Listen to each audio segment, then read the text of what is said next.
Consume is an animated short film that was created as a part of a 2-week-long module called Documentation of Visual Culture. This is a glimpse into our creative process, the vision we had behind this film, and how we went ahead with executing it. When we were deciding on the final project, we had a discussion on what we really think about visual culture. As we dived into topics like advertisements and social media, it started to become apparent as to how the impact of visuals in our life is unimaginably deep, to a point where it's close to impossible to know if we really make conscious decisions or are just driven by the visuals around us. We decided to work around this aspect of the effect of visuals on our actions and how even something grotesque or outrageous can become acceptable if it is projected in that manner.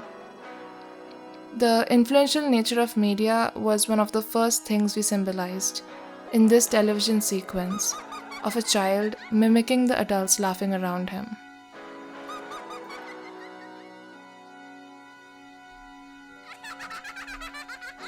For the medium, we had watched multiple animated short films that have a sketchy monochrome feel to it, creating a certain dystopian aura.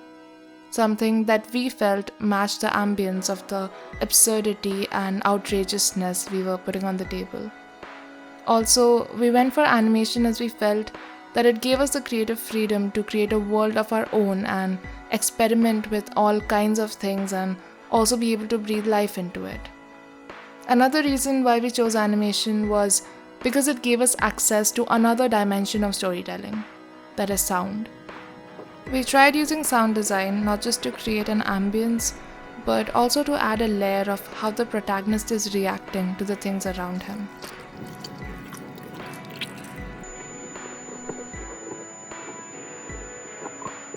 We started off with the storyboards of the entire film on a Google Meet call.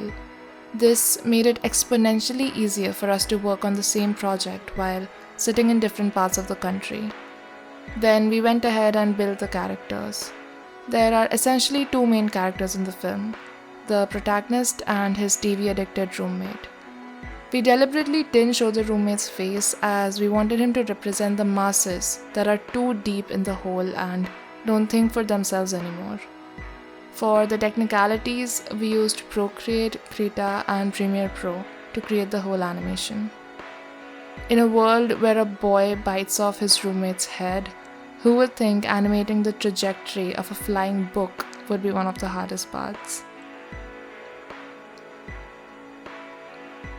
When we were initially discussing the story of Consume, I remember none of us thought we would, in all seriousness, really end up creating a film about cannibalism.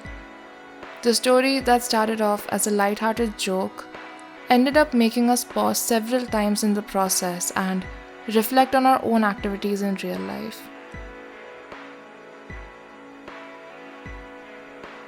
Consume is an attempt to show a world that starts off with people who still try to fight against the imposing nature of media.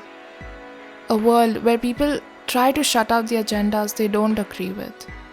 But finally, it's a dystopia where the omnipresent power of visuals takes over the masses. The strain of fighting for one's own ground being replaced by the smile of surrender, showing what it's like to slowly enter the other side and being ready to consume.